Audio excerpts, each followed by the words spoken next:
ज़िदनी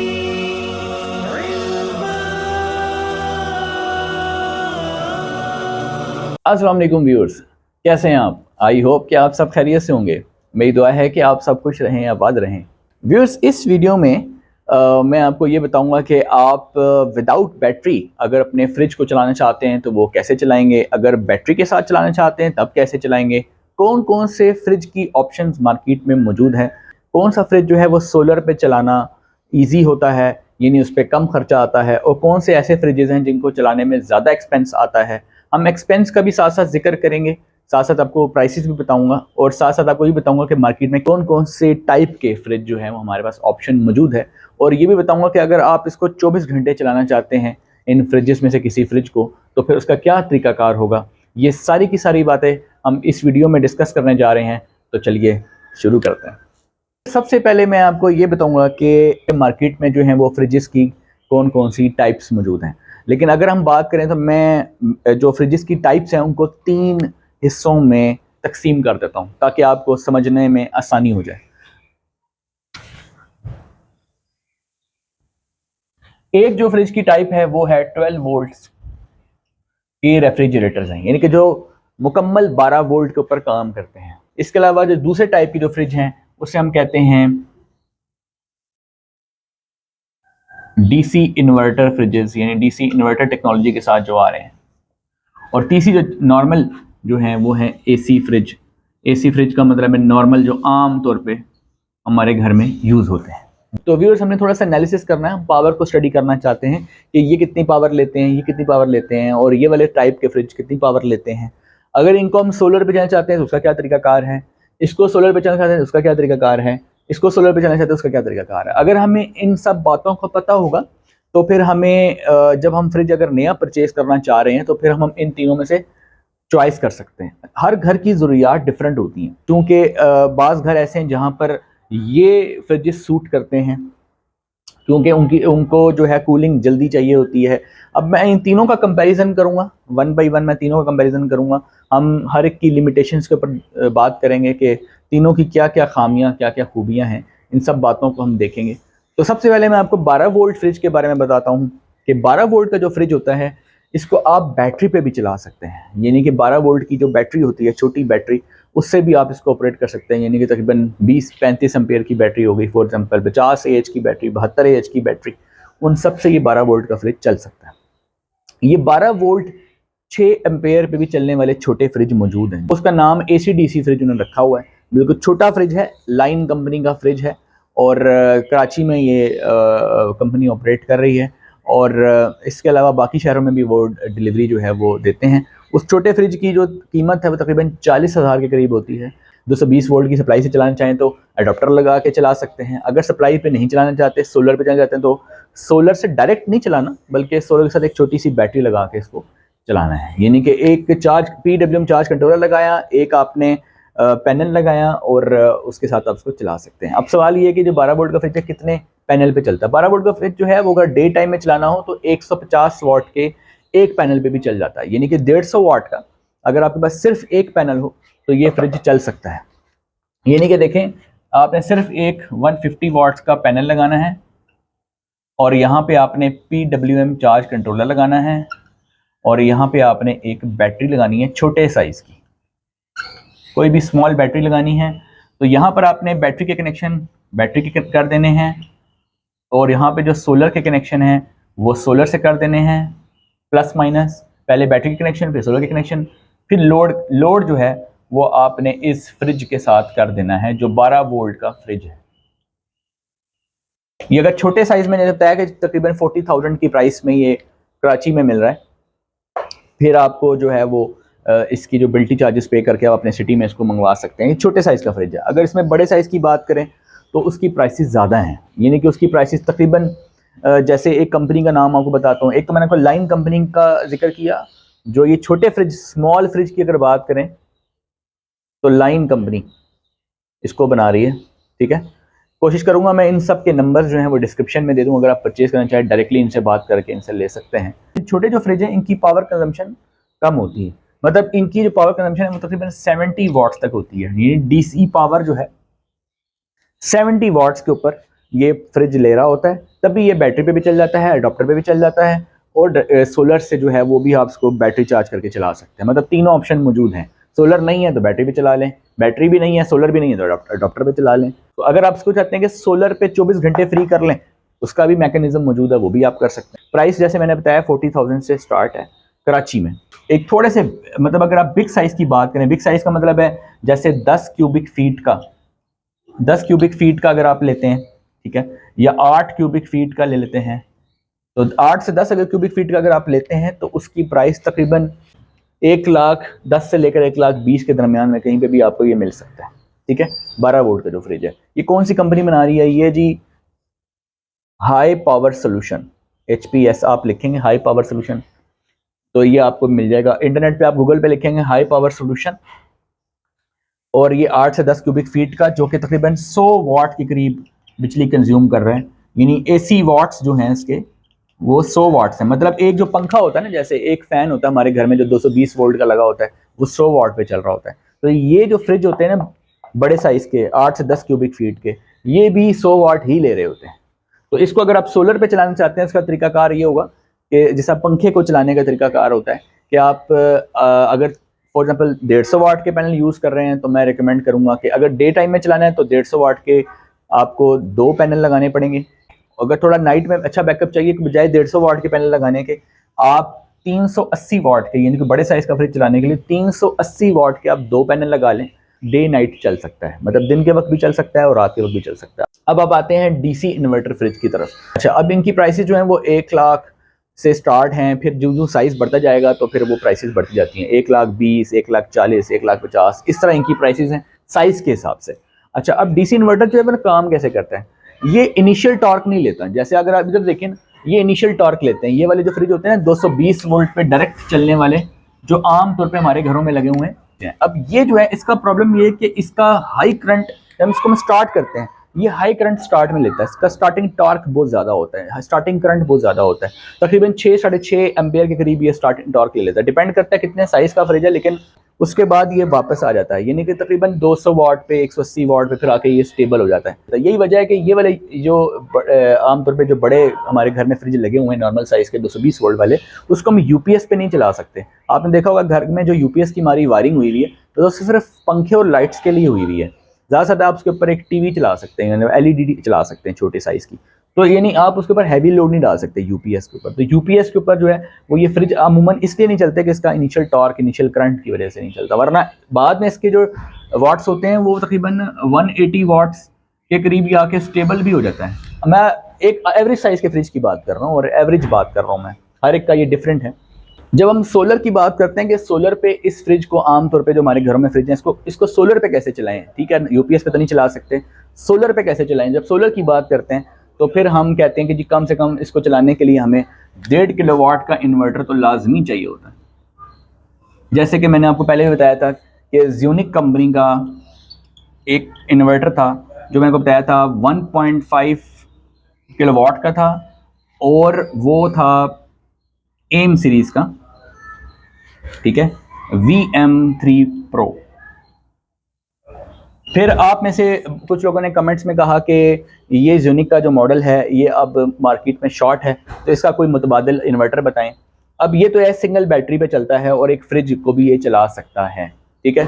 तो अब इसका जो मुतबादिल मैं आपको एक इन्वर्टर बताने जा रहा हूँ जो कि बिल्कुल इसी तरह सिंगल बैटरी पे काम कर सकता है, और वो है सन लाइफ कंपनी का 1.5 kVA का इन्वर्टर।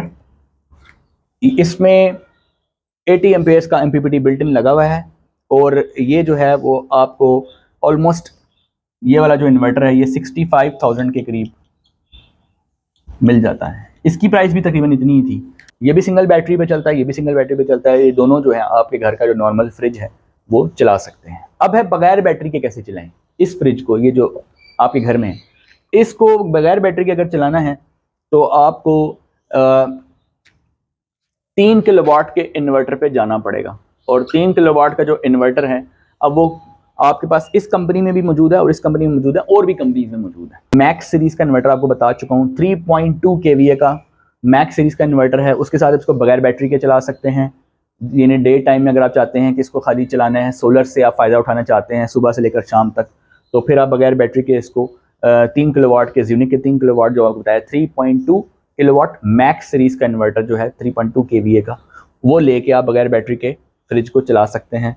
सन लाइफ का भी 3.6 केवीए का भी इन्वर्टर मौजूद है, उसके अंदर भी 120 एम्पेयर्स का जो है वो बिल्ट इन एमपीपीटी मौजूद है, जैसे इसके अंदर मौजूद है, तो वो भी आप जो है वो ले सकते हैं। इसका भी 3.6 का मौजूद है। प्राइस भी तकरीबन करीब है, इसकी प्राइस भी तकरीबन 1,20,000 से 1,25,000 के करीब है, इसकी भी प्राइस 1,25,000 से 1,30,000 के करीब है, तो करीब ही इनकी प्राइसेस हैं। और 3 किलोवाट के इन्वर्टर की बात कर रहा हूँ जिस पे ये फ्रिज बगैर बैटरी के चलेगा। अगर बैटरी के साथ चलाना है, सिंगल बैटरी के साथ चलाना है, तो आपके पास ये ऑप्शन है। अगर बगैर बैटरी के चलाना है तो फिर आपके पास ये ऑप्शन है 3 किलोवाट ही, सेम कंपनीज के आप ले सकते हैं और कंपनीज के भी मौजूद हैं। अब आ जाते हैं डीसी इन्वर्टर फ्रिज के ऊपर। अब देखें इसका होता है इनिशियल टॉर्क, यानी कि ये पहले ज़्यादा वाट्स लेता है और बाद में कम करते करते करते एक एवरेज फ्रिज जो है वो तकरीबन 180-200 वाट के करीब आ जाएगा, 1 एम्पियर के करीब आ जाएगा उसका करंट, ठीक है।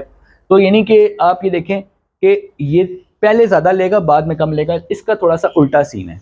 यानी कि ये डीसी इन्वर्टर फ्रिज शुरू में ऊपर से स्टार्ट नहीं करता है, पावर को ऊपर से लेना शुरू नहीं करता है, हाई टॉर्क से स्टार्ट नहीं करता, बल्कि लो से स्टार्ट करता है। यानी कि 0 से लेकर फिर 10, 20, 30, 40 ऐसे पावर को ऊपर से नीचे नहीं लाता, नीचे से ऊपर लेके जाता है। लिहाजा फिर इसका फ़ायदा ये होता है कि इसको आप अगर 550 वाट की आपके पास एक प्लेट भी मौजूद है ना, 550 वाट की अगर एक पैनल मौजूद है बैटरी के साथ, तो आप इस फ्रिज को चला सकते हैं।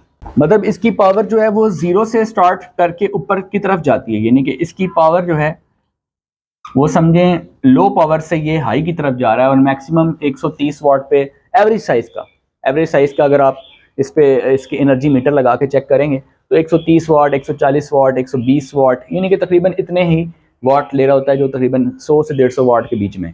लेकिन ये नीचे से ऊपर जाता है, यही वजह है कि ये एक पैनल के ऊपर भी चल सकता है, क्योंकि नीचे से ऊपर जा रहा है और 130 ऊपर जा नहीं रहा। और आपको वैसे भी पता है कि 550 वाट का जो एक पैनल होता है, एसी पावर आपको कितनी देता है, तकरीबन 250-300 वाट तो आपको दे देता है।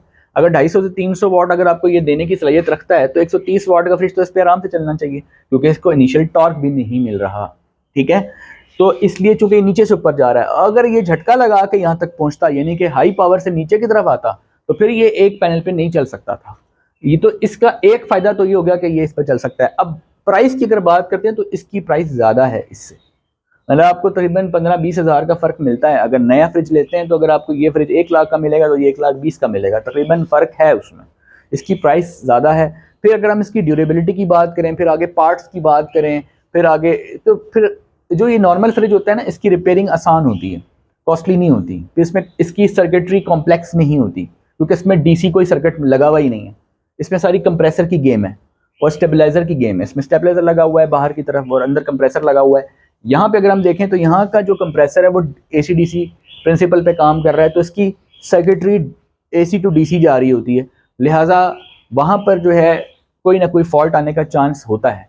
ऑल्दो कि कंपनी इसको भी वारंटी में दे रही है, इसको भी वारंटी में दे रही है, लेकिन इसकी जो रिपेयरिंग है वो कॉस्टली है मेरे हिसाब से, और इसकी ड्यूरेबिलिटी जो है वो इसके मुकाबले में कम है। इसकी जो आम फ्रिज होते हैं इसको रिपेयर करना ज़्यादा आसान है, सिंपल है, सस्ता है। इसकी ड्यूरेबिलिटी मेरे हिसाब से इसके मुकाबले में कम है, लेकिन फ़ायदा देखें तो ये एक पैनल पे भी चल सकता है।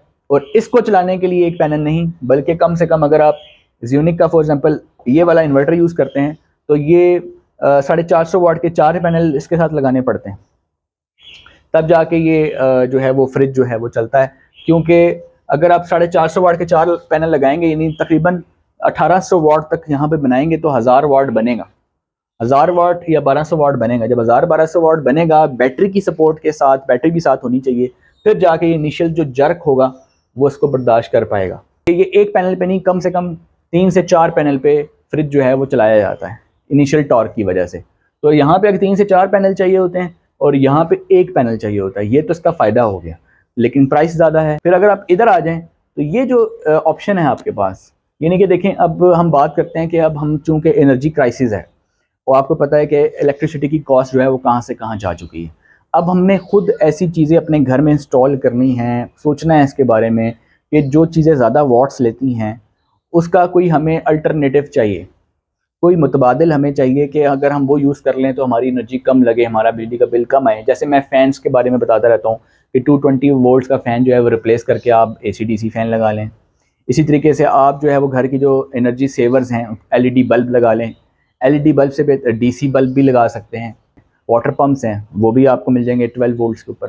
फिर आप देखें कि आपको जो आयरन है घर की वो भी 12 वोल्ट्स के ऊपर मिल जाएगी। इन सब चीज़ों के ऊपर आगे आने वाली वीडियोस में प्रैक्टिकली डेमोन्स्ट्रेशन के साथ आपको ये सारी चीज़ें बताऊंगा कि ये सारी चीज़ें किस हद तक जो है वो कामयाब हैं और इनका क्या क्या फ़ायदा है और कितना फ़ायदा होगा और कितना बिजली का बिल आप अपना कम कर सकते हैं। आने वाली वीडियोज़ में इन सारी बातों पर हम डिस्कशन करेंगे। और यहाँ पर जो है 12 वोल्ट का अगर आप देखें, हमें चाहिए कि हम अपने घर में अब वो चीज़ें इंस्टॉल करें या अप्लायंसेस पे शिफ्ट हो जाएं जो 12 वोल्ट पे ऑपरेट होती हैं। इसका हमें एक तो ये फ़ायदा होता है कि 12 वोल्ट की ज़्यादातर चीज़ें जो हैं वो बैटरी से भी डायरेक्ट चल सकती हैं और कम पैनल्स लगा के, मतलब 1 या 2 पैनल लगा के डे टाइम में चला सकते हैं। नाइट में चलाना है थोड़े से कैपेसिटी बढ़ा के हम इसको डे नाइट भी चला सकते हैं और ये चीपर सोल्यूशन है। अब कूलिंग की अगर कंपैरिजन की बात करें तो इसकी कूलिंग तो एकदम होने लग जाती है। ये फ़ौरन कूलिंग जो है इसका कंप्रेसर जो है वो अपनी फुल कैपेसिटी पे काम करता है क्योंकि इनिशियल टॉर्क लेता है, फुल कैपेसिटी पे काम करता है, हाई पावर पे स्टार्टिंग में ही काम करता है और फ़ौरन कूलिंग जनरेट कर देता है। इसके मुकाबले में अगर इधर बात करें तो ये इसकी पावर नीचे से ऊपर जा रही है तो इसका कूलिंग प्रोसेस जो है थोड़ा स्लो होता है। फिर अगर आप इधर आ जाएं तो इसका भी कूलिंग प्रोसेस स्लो होता है क्योंकि ये 12 वोल्ट है, ये भी आराम आराम आराम हमसे करता है। ये भी हाई टॉर्क वाले, तो ये दोनों नहीं है, ना ये हाई टॉर्क वाला है ना ये हाई टॉर्क वाला है। तो इसमें ये होगा, इस वाले 12 वोल्ट के फ्रिज में ये होगा कि 12 वोल्ट के फ्रिज में आपको कूलिंग अच्छी मिलती है। लोग टेस्ट कर रहे हैं इसको और ये अभी नई टेक्नोलॉजी नहीं है, पिछले 3-4 सालों से जो है वो लोग इसको टेस्ट कर रहे हैं और बहुत से लोगों के रिव्यूज़ मैंने भी सुने हैं कि वो पॉजिटिव हैं इसके बारे में।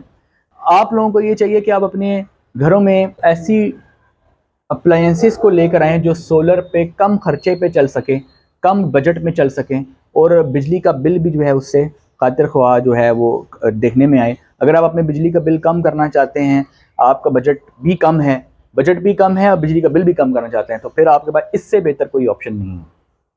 क्योंकि देखें, डे टाइम में एक पैनल पे डे नाइट करना है तो 180 वाट के ए ग्रेड के 4 पैनल लगा लें या 380 वाट के 2 पैनल लगा के इस फ्रिज को 24 घंटे आप फ्री जो है वो फ्री कर सकते हैं। और ये सिर्फ 100 वाट ले रहा है और वो भी 8 से 10 क्यूबिक फीट, यानी कि एक अच्छे मीडियम साइज़ का फ्रिज है।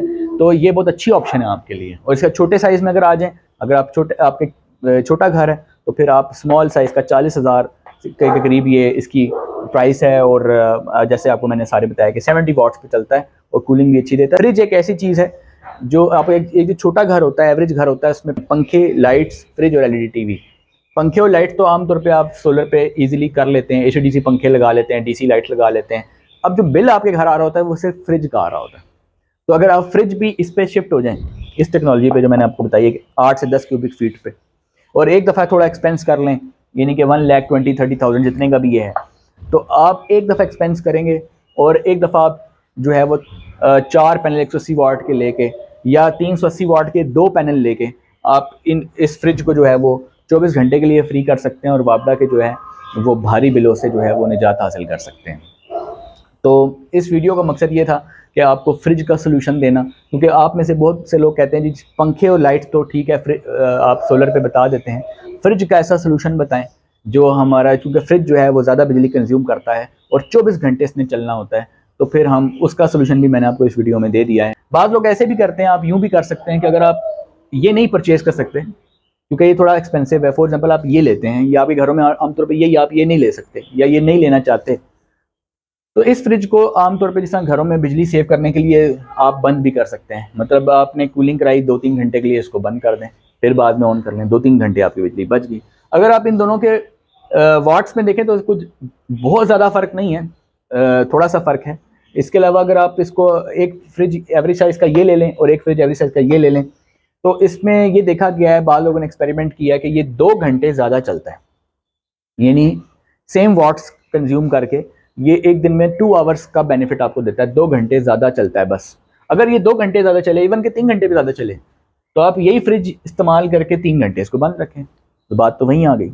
तो यानी ये आपके ऊपर डिपेंड करता है कि आपने क्या करना है। मैं आपको ये नहीं कह रहा, जो भी है वो डिसीजन आपने लेना है, आपने आपके लिए क्या बेहतर है।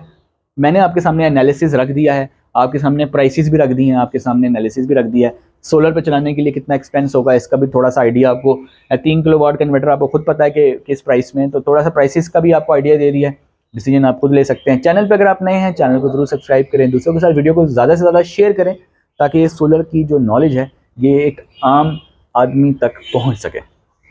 मिलते हैं नेक्स्ट वीडियो में, तब तक के लिए अल्लाह हाफ़िज़।